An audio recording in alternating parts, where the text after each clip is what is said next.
Nesse vídeo eu falarei sobre fermento aplicado à panificação. Eu estou lendo um material da ETEC sobre tecnologia de panificação. Esse material ele é facilmente encontrado na internet, mas ao mesmo tempo também está no Drive que eu criei. Então, quem tiver interesse em encontrar esse material, basta procurar no Google ou ir na aba comunidade aqui do canal no YouTube e deixar o seu e-mail lá que eu envio o link do meu Drive, onde tem alguns livros, alguns artigos, alguns materiais que eu vou encontrando na internet. E aqui eu dei uma lida e é bem interessante esse texto, ele é bem básico, mas traz a questão do fermento aplicado à panificação e como eu vou preparar um fermento, um levain, que vai ser o próximo vídeo que eu vou gravar agora há pouco, na cozinha. Eu estou dando uma relida nesse texto. Então aqui o fermento ele é um ingrediente já milenar e ele deixa o pão macio, com sabor, odor agradável e faz com que os bolos cresçam. Só lembrando que a gente tem dois tipos de fermento, o fermento químico e o biológico.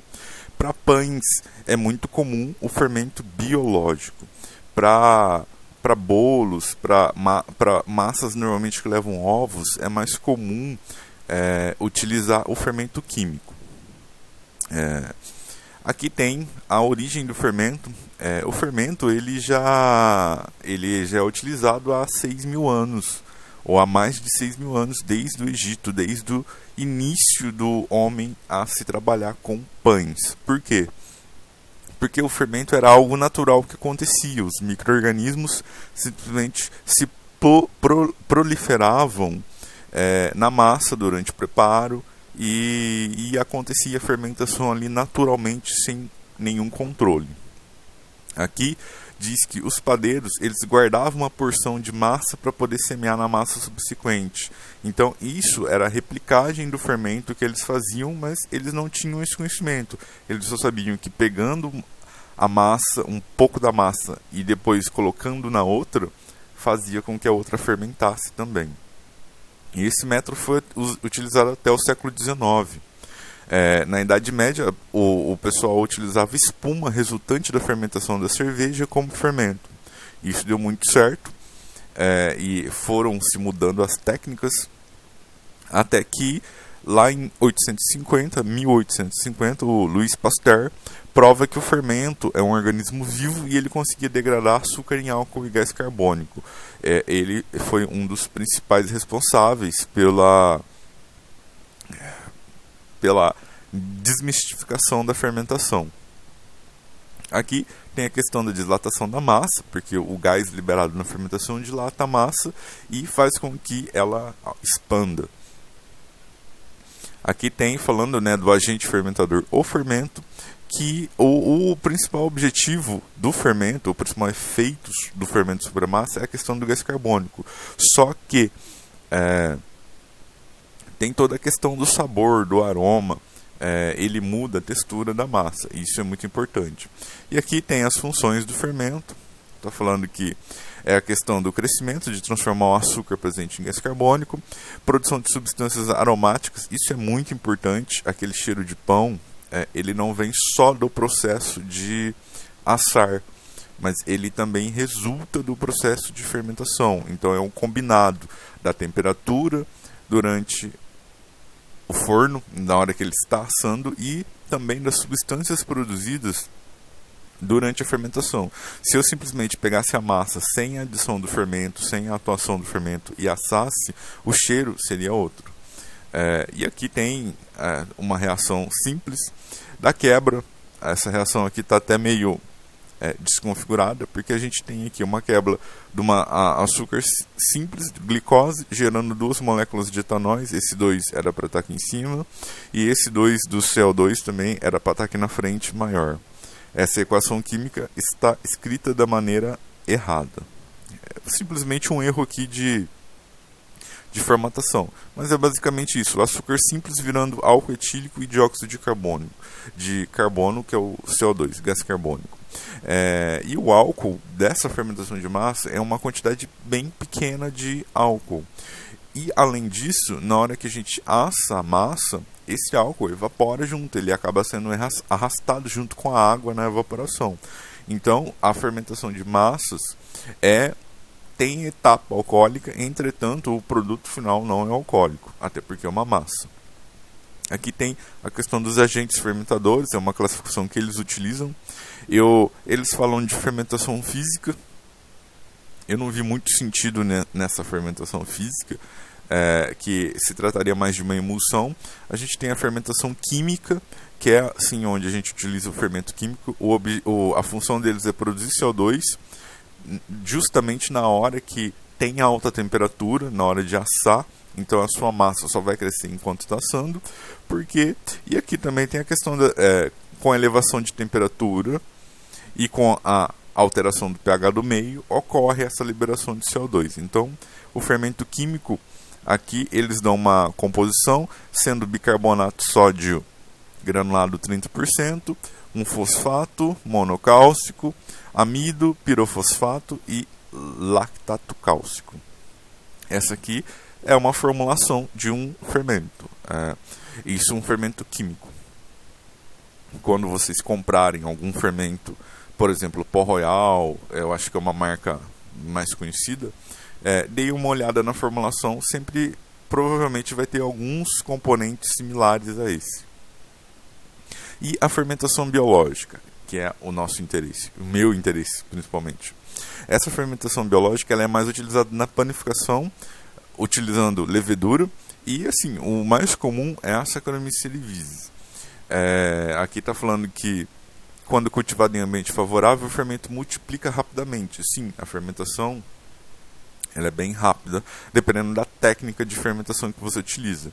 Aqui eles trazem uma representação, um desenho de células de levedura. E aqui está falando que o processo ele se estende desde a produção caseira até a industrial. Aqui tem um texto que eles falam da questão da produção do fermento comercial. Então, eles produzem levedura, produzem célula, e isso é produzido numa escala grande e, lógico, alimentado com melaço de cana e nitrogênio, a amônia normalmente como fonte de nitrogênio ali no meio. Isso não vem muito ao caso aqui pra gente, porque é uma produção em escala industrial e como eles secam. Aqui os tipos de fermento. A gente tem o fermento convencional, principalmente aqui no mercado brasileiro, que a gente tem o biológico fresco, o seco e o seco instantâneo. A principal diferença é no teor de álcool e também o método de utilização, no teor de água presente nesse fermento e o método de utilização. Aqui trazem algumas características. O fermento biológico fresco ele tem 70% de umidade. Então, boa parte daquela massa é água e não tanto células de levedura. Então, a quantidade a ser utilizada ela é um pouco maior. A temperatura de atuação é 36 graus. É a temperatura ótima para ele atuar na massa. Aqui, temperatura de mortalidade 50 graus a 55. Então, não trabalhar com esse fermento nessa temperatura alta, porque eles vão morrer. O poder fermentativo normalmente é alto, e aqui a armazenagem 4 a 8 graus até 5 dias. Então, ele tem pouco tempo de armazenagem. Só que ele tem um poder fermentativo alto. Isso é interessante. Faz a massa crescer bastante. O fermento biológico seco, ele normalmente tem 9% de umidade. Ele tem essa cor amarelo palha, escuro. Ele normalmente vem de algumas embalagens metálicas. O poder fermentativo médio. E aqui, ele tem algumas características. A validade de 6 meses. A armazenagem, a vantagem é que a gente pode armazenar a temperatura ambiente. E aqui, ele deve fazer reidratação, feita com água. Normalmente uma água, aqui eles sugerem a 38 graus. E 3 a 4% de açúcar por 15 minutos. Então, esse fermento seco, ele precisa ser reidratado ou reativado. E o mais comum hoje nos mercados é o fermento biológico seco instantâneo. Ele tem 5% de umidade, é esse que a gente compra nesses sachezinhos. Esse é a técnica mais comum atual. A cor ele é creme claro. A gente tem as embalagens a vácuo, então sachês e embalagens a vácuo é característica desse fermento. A armazenagem em temperatura ambiente, o poder fermentativo é alto, porque a gente tem muita célula ali. E aqui a aparência, grânulos pequenos, quase como uma areia fina. Ele tem um sabor insípido, a validade dele é de 2 anos, isso estabelecido em lei, mas talvez ele pode durar até mais, e a utilização é 1/3 do fermento fresco. Então, aquele fermentinho de pacotinho, esse embalado a vácuo, ele você utiliza 1/3 se fosse utilizar o fresco, por questões da água e também do poder fermentativo. Lógico, aqui a gente inocula uma quantidade de célula muito grande e a célula já está pronta, já está ativada, pronta para poder fermentar ali a massa. E aqui tem a questão do fermento natural. Esse é o ponto mais importante, que a gente vai cair no levain ou na massa madre. Aqui está falando, ele é conhecido também como fermento selvagem ou massa biga, normalmente feito de farinha de trigo e água exposta ao ar. E lógico, o nosso ambiente está cheio de micro-organismos e micro-organismos provavelmente presentes no ar, em grãos de poeira ou na própria farinha, vão dar início a uma fermentação e a gente vai controlando, propagando isso a fim de que se vire um fermento. Vai produzir gás carbônico, que vai fazer a massa crescer, mas principalmente isso, ácidos. Isso traz sabor e acidez para a massa. Aqui eles podem produzir ácido acético, ácido lático, mas outros ácidos também. E aromas, como ésteres, enfim, álcoois superiores, que também dão um cheiro característico à massa. E aqui, dificilmente, esses fermentos naturais vão ter Saccharomyces cerevisiae. Eles normalmente são misturas de micro-organismos, não é uma única linhagem ali. Aqui tem a questão da fermentação, ela é mais demorada, ela pode durar 4 a 6 dias para ser produzido esse fermento natural, que aqui eles chamam de isca, pé de massa, massa madre ou levain. O mais conhecido hoje eu acho que é o levain, é a nomenclatura que vem. Massa madre também é muito utilizado, se eu não me engano, em espanhol. E aqui, depois eu vou mostrar e vocês conseguem encontrar vídeos de como se faz o levain facilmente no YouTube, e estou fazendo um levain, basta dar uma caçada aí nos meus vídeos. Eu, inclusive, já fiz um levain anterior utilizando kefir como começo, como partida do levain. E aqui está falando que são vários métodos de produção do fermento natural. Ele pode ser produzido utilizando mel, garapa, açúcar de frutas, uva, maçã, farelo de trigo, centeio, um monte de coisa.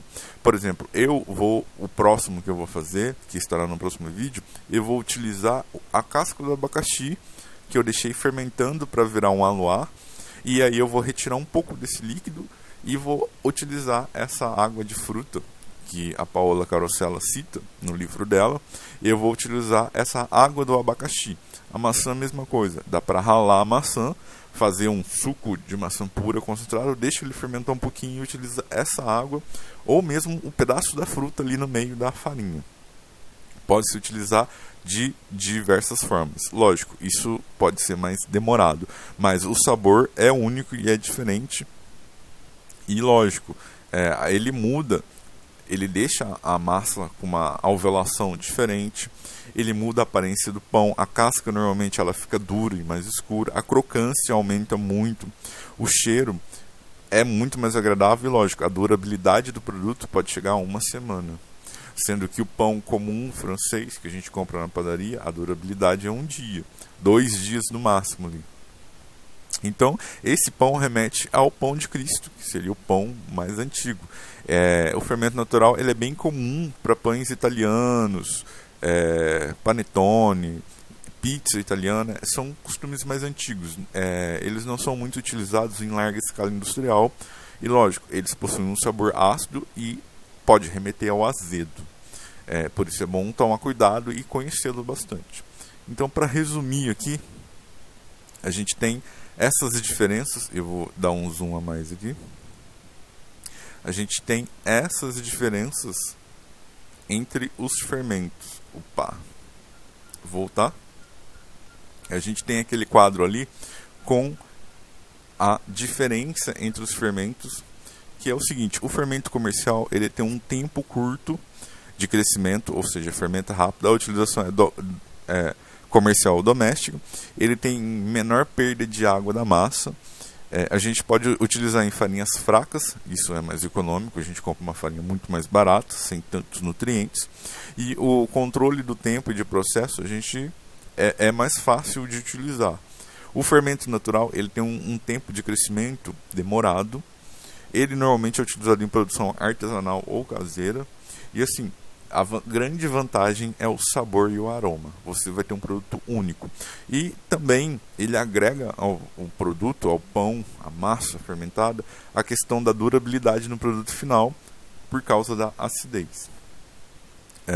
Então, era isso que eu gostaria de deixar. Aqui a apostila traz até mais procedimentos de ativar. Eles sugerem você pegar um pouco de fermento e água com açúcar e colocarem num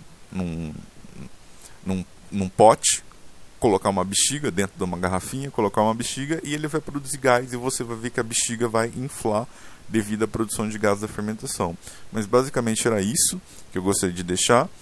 A referência é a apostila DTEC. Eu vou deixar o nome embaixo do vídeo e também no meu blog, na postagem que eu vou fazer no meu blog, eu vou deixar a referência, não o link.